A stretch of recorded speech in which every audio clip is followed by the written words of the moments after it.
Hey, I'm Alex Ratcliffe from Board Game Co. And if it looks a little different than your usual week in review, that's because this is a little different than my usual week in review. I have this little buddy home from work, home from school, and I'm in charge today, so we're taking care of things. But in any case, let's go ahead and dive into things. If there's a random cut in the video, it's because he decided to not cooperate anymore. He's currently awake, for the record. He's not actually sleeping. If he was sleeping, I'd put him to bed. He just wants to be held, which is fine. We all want to be held.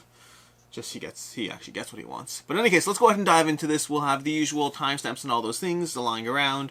Starting off the bat, a giveaway winner, in fact. Giveaway winner. And I put a giveaway up on Friday, I want to say, of last week for upgrades and whatnot. It was for a Dominion Big Box from One Sharp Joe. And first of all, I did have a spam account. Apparently someone created a fake account, Telegraph at Board Game Co.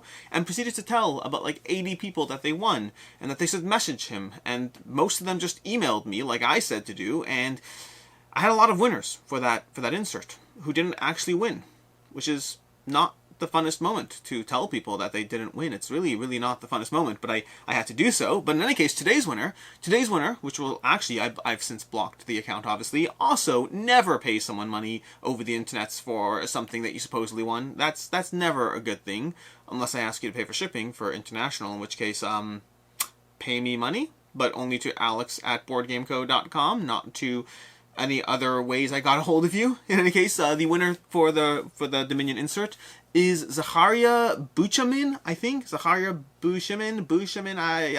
I'll post it or something. I'll hopefully reply to a comment. As I mentioned last week, if you don't claim the prize in like a week or so, I'm just gonna give it to a Patreon supporter. I've had hard times in giveaways in the past where sometimes I have to go through like 2 winners or whatnot, or iterations, or just give up on giving it out because sometimes I don't get a hold of people. I'd say maybe 20% of the time a giveaway winner doesn't actually claim their prize, and then I have to figure out what to do with it. So now I'm just saying it's going to a Patreon person instead. In any case, that is the giveaway. Starting off with news. This is board game news and week in review and all that stuff. And starting off with the news things, we have the, I think, 4th or 5th MSRP price hike from Asmodee. Basically, I don't know if you see them in the news or you get emails or whatnot. I get these emails that Asmodee has done another price increase. Now, it's not, to be clear, it's not like they're doing the same games again and again and again. Rather, they are doing different games each time, most of the time. It's possible sometimes we've gotten It's possible some of the games have gotten multiple price hikes, but I don't track that. But in general, in case you're wondering why Kickstarters are more expensive and why this is more expensive and why that's more expensive, all board games are getting more expensive.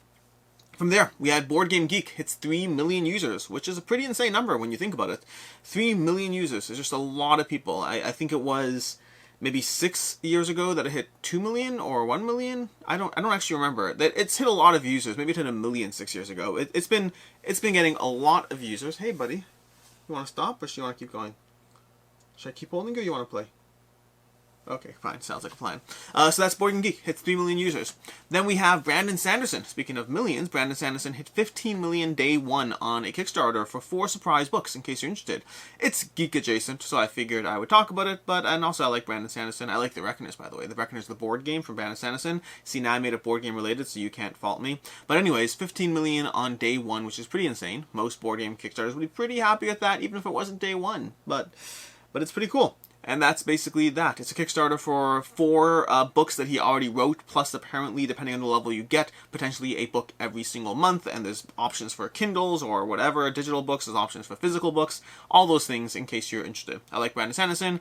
I just don't have time to read as much as I used to. I have to read The Way of Kings, the Stormlight Archives, The Way of Kings. I started it once, I got like 20 pages deep, and never really finished it, and so I need to read that at some point, maybe, probably. I've heard good things, but it's also not finished. I don't like starting series that aren't finished, at least not if it's like an ongoing story. If it's not an ongoing story, I don't really care. If it's like episodic in nature, it's a different story entirely. It's literally a different story entirely. See, anything that's episodic is a different story. It works, trust me. Anyways, moving on from there, we have Druid City Games. This is actually last week's news in theory. I knew about it and forgot to put it in my week in review. But Druid City Games split out from Skybound. Druid City Games is from James Hudson. They've done Grim Forest. They've done Sorcerer City. They've done Bloodstone, which hasn't gone up. They're doing Tidal Blade shortly. A whole bunch of games they've done. But in any case, they at one point were picked up, acquired, partnered. It's one of those wars. I don't know the exact one. With Skybound Entertainment, who do other games like Kim Joy's Magic Bakery, like the Trial by Trolley, different things like that. And so Skybound, I think, leans a little more heavily into the party genre, and Druid City is targeting a more of the Kickstarter board gamer genre, whatnot. Not just Kickstarter, but the more heavier board game genre. And they seem to have split peacefully, no drama or not, just in terms of the different focuses they're trying to provide and the approaches they take. So I think all good things, but ultimately the next Druid City Games Kickstarter will tell us that, and that's going to be Tidal Blades on March 22nd, Tidal Blades the Dungeon Crawler, and then we're going to have Bloodstone later in the year. Excited for both of those. I've played both of those, so I'm a little biased. Not biased. Stop saying biased. Biased is a different terminology. There's reasons to be biased. Having played a game is not one of them. That just means I'm informed. I'm more informed is the word I'm looking for. And then lastly, and this one I can't tie to board games at all, but I just finished watching the entire Netflix season 1, or I think there only is season 1, of Inventing Anna. Inventing Anna, which I thought was a great show. Very great. Dramatized wrongdoing in a weird way. But I didn't particularly feel bad for the main character. I was fine with the main... Hey, buddy. I was fine with the main character, and I'm not going to spoil things, so I'm not going to say anything. But it made me oddly uncomfortable at times. It's based on the true story of Anna Delvey, aka Anna Sorokin, who's this Russian, and this is no spoilers, these are just basically the premise, a Russian person who pretended to be a German heiress, basically, and fooled a lot of, New York glitterati, I think is the term they use. It was just basically rich people. She fooled rich people by pretending she was a rich person. Very, very interesting show. I found it mildly stressful but enjoyable to watch, in the sense that a lot of it, the nature of pretending to be a rich person, a lot of it centers around racking up unpaid debt, which is just something that's so stressful to watch. But a good show. A good show. I highly recommend it. And then from there we'll move into game news. Game news, which is not just news, but more game-focused stuff. And there's a whole bunch here, so we're going to go through it. As always, links in the description down below, all those things. Hey, bud. How you doing? I know. You see, he just wants to be held. That's all. He's just been sad. He took a nap. Now he just wants to be held. Doesn't want to watch things. Doesn't want to play. Just wants to be held. Just a little pat, pat, pat. Right, buddy? Anyways, game news. So game news, we have Dead by Daylight from Level 99 Games, a zombie game. Haven't looked into it heavily. I'll throw a link down below, but it looks cool, just very, very surface level. We have G.I. Joe Mission Critical, another expansion for G.I. Joe, the deck building game from Renegade Games. We have Teburu. Speaking of Renegade, we have Teburu partnering up with Vampire the Masquerade. I don't know if it's through Renegade or not, but the Teburu system, which we will have content, I'll have content on shortly. They're coming to Kickstarter shortly with Bad Karmas and the Curse of the Zodiac, and they've already announced the next 2 systems that are going to be implemented. Again, the Zombicide thing is on indefinite hold, whatever that means. But we have the Vampire the Masquerade world is being brought to the Teburu system, which I don't know enough about to be excited yet. But what I am excited about is Sword and Sorcery is being brought to the Teburu world. The reason I'm excited about that is because I played Sword and Sorcery once upon a time. I sat down, I read the rulebook, I read the rulebook again, and then I didn't play it, so I read the rulebook again 2 months later before I did play it. Then I tabled it a few times, and I found it to be a really, really cool system that I thought was too rules and maintenance heavy for it to be worth it for me. For a lot of people, I'm sure they love it. For me, I thought it was too rules heavy and maintenance heavy, and it's the kind of game that, unless I was playing on a regular basis, it wasn't worth it, and I wasn't confident I would be playing it on a regular basis. So I got rid of it. But now I'm kind of interested, because I've played the Teburu system. I have pros and cons. We'll talk about that in my Bad Karma's Curse of the Zodiac review. But what I can say is I'm impressed enough by the system that I'm very interested to see what it does for Sword and Sorcery, whether it makes it a game that I want to dive into. I think it will, but time will tell, ultimately. From there, we have Terra Mystica. Terra Mystica has a big box announcement. I don't know if it's in English yet or not, like if it's in like the US or whatnot, but I saw something about a Terra Mystica big box. I'll include that down below. We have Maglev Metro for the 17th time with more news. Maglev Metro is actually in front of me on the table right now, because I just finished filming a review that will be going up later today for this one. But Maglev Metro, which I've been talking about for a while, they've had these map pack announcements. They're like, we have 2 maps coming, and 2 more maps coming, and 2 more maps coming. And today we have the news that they have not just maps, but they have a Kickstarter on April 5th for 6 maps. All 6 of these maps, you can buy some of them, all of them, whatever you want. But basically, if you want more maps for Maglev Metro, you can go ahead and check out a Kickstarter coming shortly. That's the details there. We have Lavon Rising. Wild Descent Lavon Rising announced that they are opening their pledge manager, or they did open their pledge manager. So if you want to late back it, if you want to update your pledge, if you want to do all those things, go for it. I did get a relevant question today that I thought was interesting, and I'm going to pass it on over here. I actually got 2 questions. Ooh, the other one's almost a full... let's go with both questions. Because of the Pledge Manager opening, I got 2 different questions from 2 different people. So I'll talk about both those questions and answers right now. The first was someone who backed the core pledge, and they were asking if they should get Lavon Rising. And cost-wise, you're talking about $120 to like $360 to get Lavon Rising. And I said I don't think it's worth it. I'm getting it, clearly, obviously. I love Wild Ascent. But for most people, if you're asking that question, the essential question on the table is, do you care enough about the potential story mode and the Shadows of the Silverstream expansion that you're willing to spend an extra $200, which you could use to buy something else? You could use that to buy a core pledge of Primal. So would I recommend Wild Ascent and Primal, or would I recommend Wild Ascent and Lavon Rising? And the answer is, as much as I like the improvements and as much as I like the variety of content, I'd recommend getting a full different game if your gaming budget is limited and you're picking between different things. So that's my recommendation, even as someone who loves the system. I absolutely adore the system. I'm getting it all in. It's not a question for me. This is more about what's a question for you. Especially because part of the question was, well, what about Shadows of the Silverstream? What about just that? And I said, same kind of answer. I think that you are good for a minimum of 20 games, maybe 10, but likely 20 games of Wild Ascent before you even can think of needing more content. Meaning, basically, a campaign system in Wild Ascent is 10 games, and you can play a guaranteed the first campaign before you even need to think about adding more content from the Shadows of the Silverstream. And I think you can easily get in 2 campaigns, one story-based, one non-story-based, before you have to dive in, which means you're good for 20 plays before you would benefit from Shadows of the Silverstream. And I just don't think most people are going to do that on a frequent basis. If you think that hearing you're good for 20 plays before you need Shadows of the Silverstream, if that's not good enough for you, maybe you should consider it, because then you might actually want more content. And then at that point, then it's a closer gap to getting Lavon Rising, and it's a different conversation entirely. But that's one question I got. The other question I got was somebody who said, hey, I have an option here on the table. I can get Primal or I can get Wild Ascent. Which one should I get? And I gave him a bunch of pros and cons with an ultimate pro, and my recommendation is Primal. Okay, but here's why. So the caveat. I would currently choose Wild Ascent for myself, but the reason I would give somebody else the recommendation of Primal is as follows. First of all, is Primal loses a point because of the fact that I have played a finished Wild Ascent versus Primal I've only played a few scenarios and have not done the whole thing, which means Primal just loses a point inherently because I didn't get to play a finished game. What if the finished game is not as good as the potential promise of the scenarios we saw?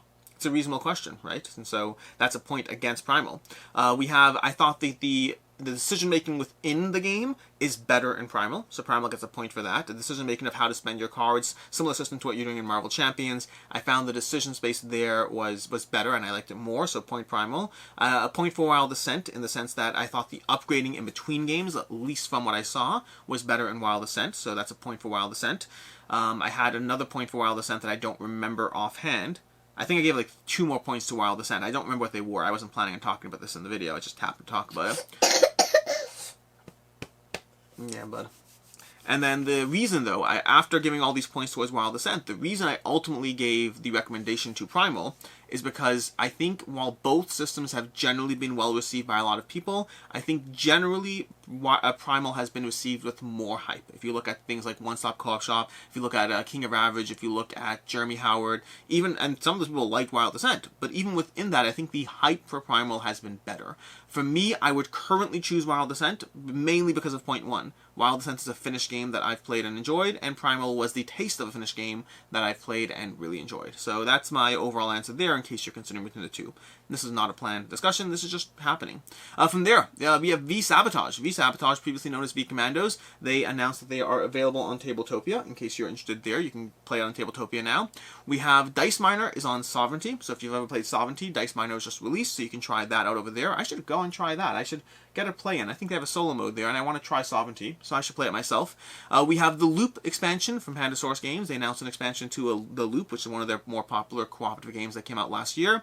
And then lastly, we have Thorgal from Portal Games, which is going to be on GameFound at some point. I don't know exactly when, but Thorgal's giving you 10 standalone scenarios with a whole map and progression and all this. It looks similar to the general formula or base of Robinson Crusoe. So that's basically what's going on with Thorgal. And links to all of that down below. Which brings me to the topic of the week, which is completely off kilter when I have a little child sitting on my lap. This was not planned. But let's talk about Ukraine and Russia. And it's not a heavy, in-depth conversation. it's just the nature of, it's hard to not talk about that as the thing of the week when that is the thing of the week, at least from my stance of what's going on in the world and the news and all that. And somebody actually commented last week on my last week in review saying, you chose to talk about this over Ukraine, and the answer is yes, because I filmed these generally on Wednesday or Thursday morning, and I filmed last week's week in review before any invasion had happened. And so, yeah, Ukraine was not currently on the radar for topic of the week. This week, meaning at the time, it was things were going on, but I was part of the crowd of people that thought an actual invasion just wasn't happening. I was part of the crowd of people that was wrong, straight up wrong. In any case, so, I don't have a plan, a script, I don't have anything like that. It's just general awareness and support and caveats and all those things. And the caveats are not really caveats, I'll explain what I mean. So if you don't know, if you're living under a rock, then that's fine. But if you don't know, Russia invaded Ukraine. Russia invaded Ukraine with the stated purpose from Putin, from like dealing with neo-Nazis and putting down offenders and this, like, not putting down, taking care. The stated purpose is noble, but seemingly there's no real basis. I say seemingly primarily, and I'll give this context. This is a whole nother rabbit hole I don't want to go down, but I don't think I can talk about Ukraine and Russia without exploring this context. And I have to deal with this in a few comments in my video on Monday because I briefly talked about it in my Tobacco Not Tobacco.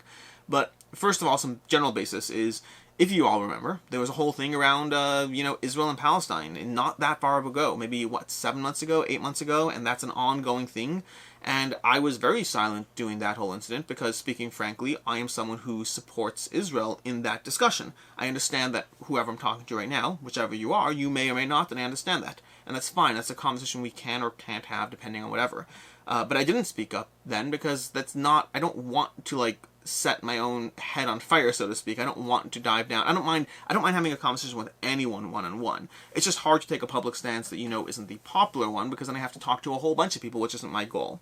But the reason I bring that up is because before I dive into this whole Russia-Ukraine thing, I might get comments being like, oh yeah, nice of you to talk up now. What about doing Israel and Palestine? Where were you then? The answer is I disagree that they're the same. That's the short answer. Again, we can have that discussion separately. I just feel I need to have that background to this so that we can just get out of the way. The short version, and again, we could disagree, we can get into it, but the reason I think that they are separate is because of the fact that I believe, whether you disagree that they should or shouldn't have, I believe we're all on the same page that Palestine or Gaza was shooting rockets into Israel, and then there is a debate and discussion about whether Israel should or shouldn't defend itself, whether there's enough damage being dealt on the table to be worth it. There are larger conversations at play, but I think we can certainly agree that there was a lot more going on. There was actual violence and things going on there. And the second thing that we can hopefully agree on is that Israel wasn't trying to take any land. Israel was, whether you agree or disagree, defending itself. And again, you can agree or disagree. That's totally fine with that. But I think the general facts around it, I think we can agree on. And what they should have done, we can disagree on. And so Israel was not trying to take over any land. They weren't trying to basically take on the land of another state or country. And that is what's happening with Ukraine. So I think the situations are different. Again, we can have a difference of opinion, but hopefully we can agree that they're different situations. That's the first thing. But because of that, because of the fact that I'm used to the idea of walking into one presentation of things while also seeing things from the other side, I heavily tried to look into the Russian side here. And if you're if you're Russian, if you're not Russian, if you have a general stance of that's in defense of Ukraine, by all means, I'd love to hear it. If you don't want to do it in the comments, feel free to email me directly. I'm a huge fan of hearing the other side. I just have tried. I've tried finding another side in this Russia-Ukraine thing, and I have not been able to. To that end, the general idea seems to be that most of the world seems to agree that Russia is committing basically, I don't know if we're going to call them war crimes yet, but certainly something that's very unprecedented, very problematic, and from my understanding of the situation as I have it to date, I 100% support Ukraine, and it's disheartening on the nth degree of any number of different levels. I don't know, the point of this segment is just to acknowledge that it's a thing and to talk about it briefly. I don't know what I can do to actually change anything or do anything. As far as, let's see, there's a few other things I want to talk about here. First of all, is as far as, I'm losing my train of thought here. We had Russia, we had Ukraine, we had support, we had I'm totally blanking on where I was. I was at, sorry for the hard cut there. I completely blanked on what I was going to say, and then I spent a minute and a half staring off into space, which is just awkward. The second thing I wanted to touch upon, which I dealt with the comments in the Monday's video, is some people who are like, hey, it's a good thing that you're saying something, but like, you know, this is typical, like, why now? Like, oh, suddenly it's a bunch of, you know, white people and being attacked, and like that's the first time you say something, and like you don't care about these war crimes, those war crimes. Not necessarily care, but like there's the question of why say something here? And I have two answers. The first is that I do genuinely believe that this Russian-Ukraine situation is unprecedented in terms of comparing it to other things or other conflicts going on in the world. I think that the invasion for the sake of taking land is something we do not regularly see at all. It's a different conversation.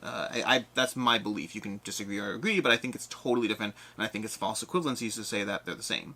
The second, and this is where I'll just say, I am victim to what I see in the news. Meaning, at the end of the day, I'll agree there are a lot of things that go down every single day. There are a lot of atrocities that happen all the time, and if it's not visible to me, if I don't see it, if I'm not aware of it, I will be less personally, emotionally affected by it. It's a flaw. Call it a flaw. I'm fine with that. The fact that I'm not looking for these other things and seeing that they're out there.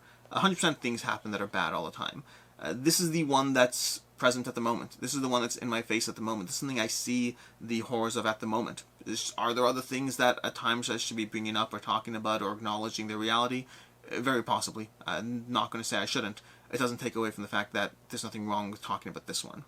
But as far as Russia and Ukraine, I don't know what's going to happen now. I don't think a lot of people do. I mean, there are definitely experts who know more than I do, but for the most of us, I think we're watching things unfold. We're seeing that little news banner, the newest updates, the newest this, the newest that.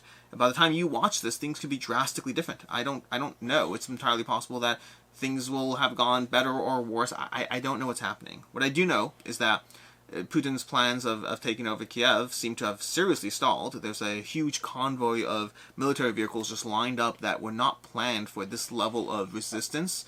And speaking as a bystander who's very much in support of democracy and Ukraine and very anti this like invading another country to take them over, I'm happy to see them stalling. I'm happy to see the morale issues that seem to be plaguing the Russian army from a lot of people who don't seem to necessarily be on board with this past following orders.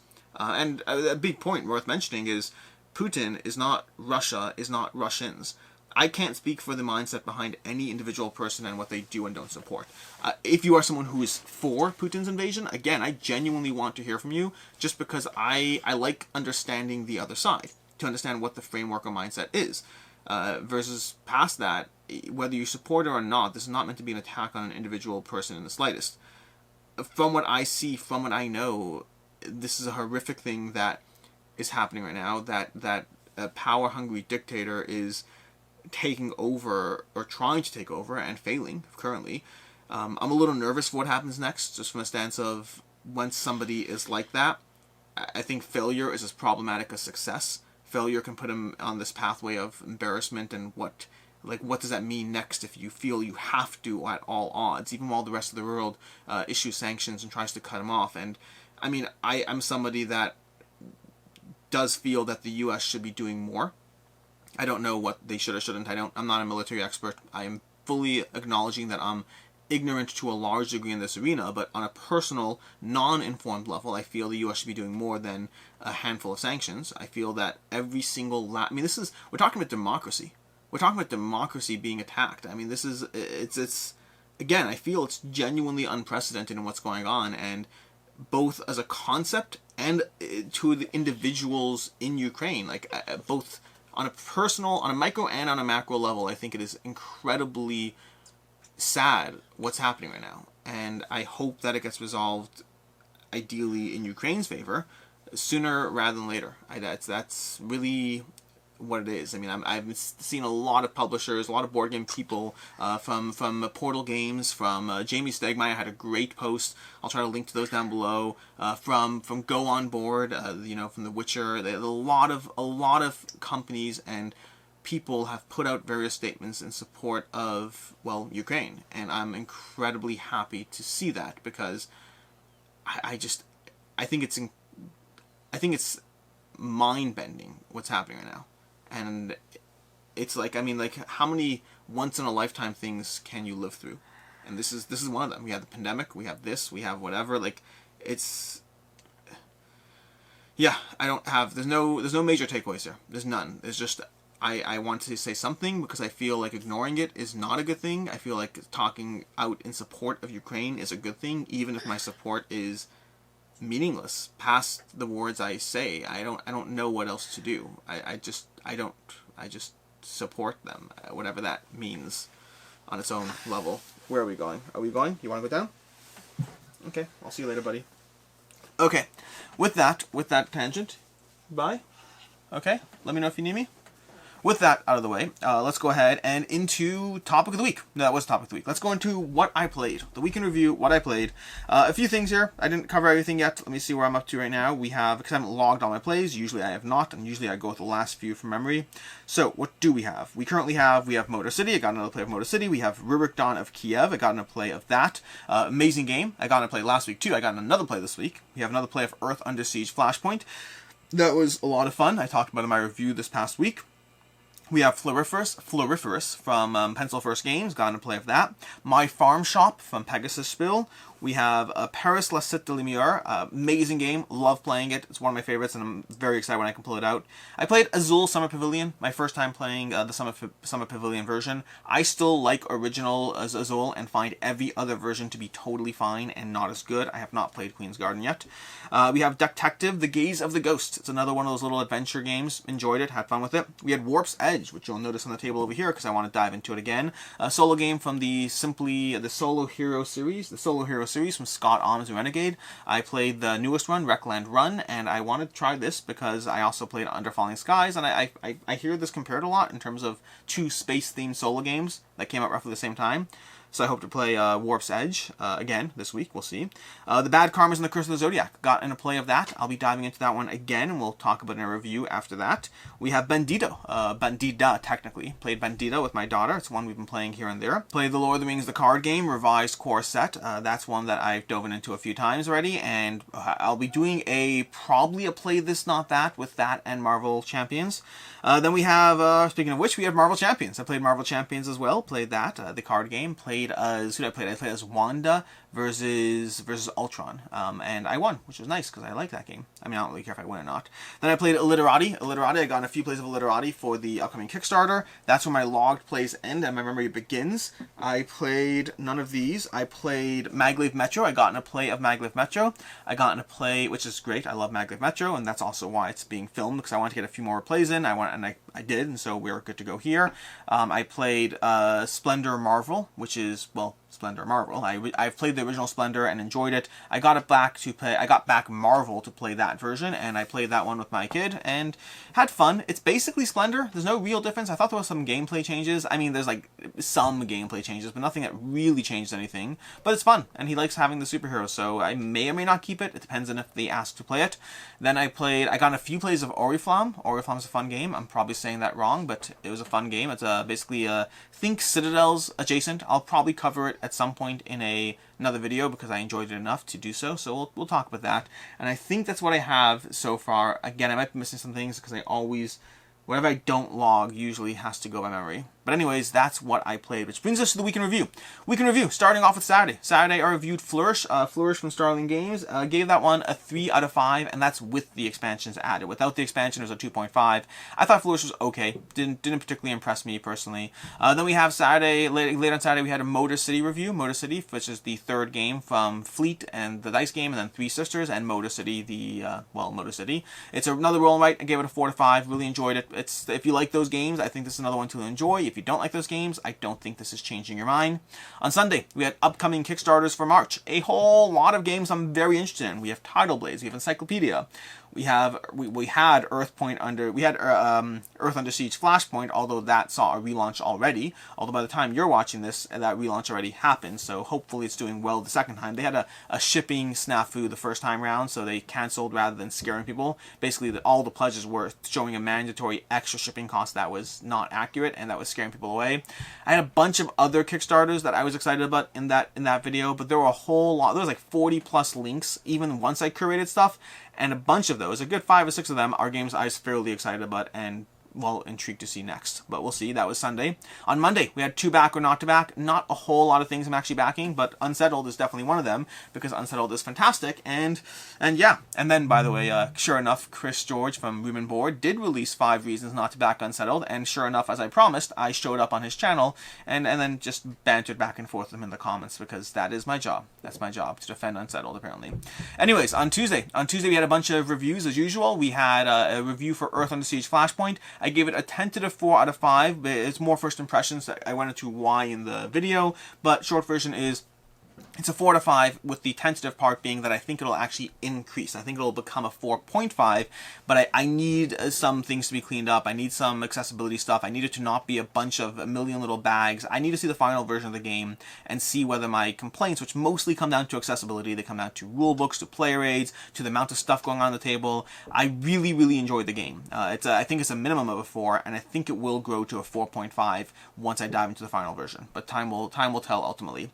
Then we had later on Tuesday, we had Illiterati, a review for Illiterati. This one's a little different. This one was a 4, with the caveat that it might go down. I have seen word games in general, word games, real-time games, games that have a little bit more of a gimmicky feel to them. I find that they do go down over time. I don't know if Illiterati will fall into that camp or not right now. I debated between giving a 3.5 or a 4. Ultimately, whenever I'm on the fence between a rating, I go with what feels more instinctively right. And a 4 felt more instinctively right. It does mean we have a lot of high reviews this week, or higher, but nonetheless, I'm going to go with what I felt, and I really enjoyed Illiterati. It was a lot of fun to play it together. It was a fun, real-time, cooperative word game that I can easily recommend. Then lastly on Tuesday, we had a review for Ares Expedition expansions. This is an expansion review, but it's still a review. They have 3 expansions coming. Now, this video was early because, once again, this was a pushed-off Kickstarter. Although this time, like an hour before my video was going up, I got a notice saying, hey, we delayed the Kickstarter from March 8th to March 22nd. And I was like, my video's going up in an hour, and I can't change it at this point. I mean, I could stop it, but then I don't have anything to put in its place, so it was going up. But anyways, I put out my review for the expansions. The expansions are divided up into 3 different modules. We have Crisis, we have Foundations, and Discovery. One thing worth noting, I said the word architecture a million times when the actual word should have been infrastructure. It's a new terraforming metric, which makes more sense than architecture, but whatever. And past that, I enjoyed the expansion stuff. Like, they were all good things for the most part. You can watch the review, but to me, the highlight was the Crisis expansion and how it changes into a full cooperative mode. For me, the other stuff, Terraforming Mars Ares Expedition is a 4 to me, and those didn't change the rating. I like them, I'm happy with them, but it didn't change the rating, versus Crisis takes it to a 4.5, just because of how working together in Terraforming Mars is a very different experience that I haven't had until now, and I really enjoyed doing. So overall, really like the expansion content. That's Ares Expedition. Then we have on Wednesday we had Variability in Games, something I've been meaning to do for a while. Specifically, I did a review a while ago on Merchants of the Dark Road, and in that review, I had a few comments. I dinged it for like not feeling like a variable experience, and I had a few comments questioning what exactly constitutes variability, like why this, why not that, what about this. And so I decided to do a video on the nature of variability in games and what I perceive about both the game state as well as player variability, when players get in your face versus when the game changes things up, changes the puzzle. So I just did a full video on variability in games because I think I like talking about board games, and I think it's an interesting conversation to have. Then on Thursday, I had 15 questions and answers. Specifically, there was this thing going around on social media, talking about basically questions, like what's your favorite board game, what's the game you love, what game got you in the hobby, what game are you not hyped about. And so I decided to do a full video on that because I like the context of the question, but I like the context of the answers, and I don't think you get that as much on social media. So I decided to actually answer it, but just, in a full video. So that was fun. I did that. That was Thursday. And then Friday, we had games leaving my collection. No major things that I regret. We had a bunch of games leaving my collection, maybe 12, 13 games. A bunch of stuff I reviewed that moved on from. A few things that I have realized I'm not picking off the shelf if they don't get played, even if I like them. I think King of 12 is one that I'm a little sad about, as is Quirky Circuits, and as is, the space one, Starship Catan, or whatever, Starfarers of Catan. So some things I'm a little sad about, but nothing I'm losing sleep over, at least not yet. That brings us to today. Today we have a few things. We have a Through the Ages Ages expansion review for Leaders and Wonders, and then we have a review for Maglev Metro going up because, yeah, well, because I filmed a review for Maglev Metro, so that will be going up at 4. And then this coming week, we have a few things. We have 10 things I don't like about games. This kind of ties off variability. Once I did that video about variability in games, I decided to put together, I think it's actually 12 things I don't like in games. I put together a list of things that I don't like, things I look for as flags as to I am less likely to like a game because it has that aspect in it. And I think it's a good conversation to have, especially if you're someone who's following my reviews at all. Understanding the things I don't like in games, that, oh, you know, I don't like this kind of luck, and I don't like when a game does this, and I don't like when a game does that. Well, if those things don't bother you, that should affect, you know, how much I'm likely to align with you, right? And then I plan on doing another one of these in the future as well, about like things I do like in games, but I haven't gotten to that yet, so we'll talk about that. And then later in next week, we'll also have an update on my Game a Day challenge. I talked about this already in the past, but this year I'm doing a full game a day I'm aiming for a game a day every single day on average, a new game, not just like a game. Like if I play Inish, it doesn't count. I have to play a new game that I'm playing for the first time or add an expansion in. But I'm doing a game a day challenge, and my February update of how February fared and where I am so far, well, we'll have that up soon. I'm already mostly through March. By the way, I'm ahead of the game. I'm at like, I don't know, what are we up to? We're up to, I think we're at 60-ish days in the year so far, and I've played like 80 games so far, 80 new games. So I'm making my way through a whole lot of stuff, which is nice because I need to actually stay ahead of the curve. And that will be things going up this week. Which brings us to the games on the table. Games on the table, we have a few things. First of all, we have Abomination the Heir of Frankenstein. Yes, I did watch the Dice Tower and the creator of South Park. Jeez, what's his name? The creator of South Park, who was on the Dice Tower, Trey Parker. Trey Parker was on the was on the Dice Tower. He's the creator of South Park, and he likes board games. And he was talking about his 10 favorite games of all time. Abomination made his cut with the caveat of play with the downloaded revised rule set, and I had Abomination on myself, so I kind of want to table it now and see. I haven't played it yet. I'm curious. I want to dive more into Warp's Edge. I only had one game so far. I want to play it a bunch more because it was fun the first time, so I want to dive into it more. Then we have Babylonia, which I read the rules for yesterday in case we would have time after Maglev Metro for Babylonia. We didn't, so we played Oriflamme instead a few times, but I still want to play Babylonia, so I'm prepped to go. It plays well with 3 and 4 players. I read the rules. I'm totally fine to actually play it. Now I just need to table it. And then we have Legendary, which I got rid of a long time ago, but I want to dive into it again. And with expansions and stuff, I've heard expansions make the game better. And so I want to give that one a shot and see how it lands.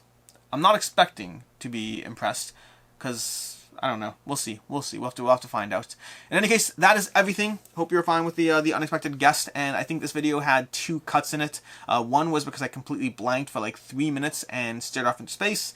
And the other was because someone walked in and threw everything off. So I usually don't cut these videos, but sometimes there will be the occasional just cut. In any case, and until next time, I am Alex Radcliffe from Board Game Co. I hope you enjoyed your weekend. Usually I end these off with have a good one.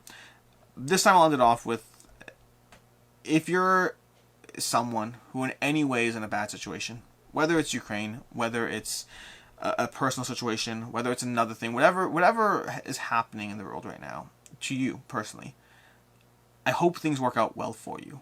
I hope things turn around for you. I hope your life is as safe as possible, whether we're talking about something as simple and stupid as something happening in your house, a basement flooding. I saw a post about someone who had their basement flooded, 6 feet of water. Whatever it is that's going on, I hope things turn around for the better for you sooner rather than later. And have a good one.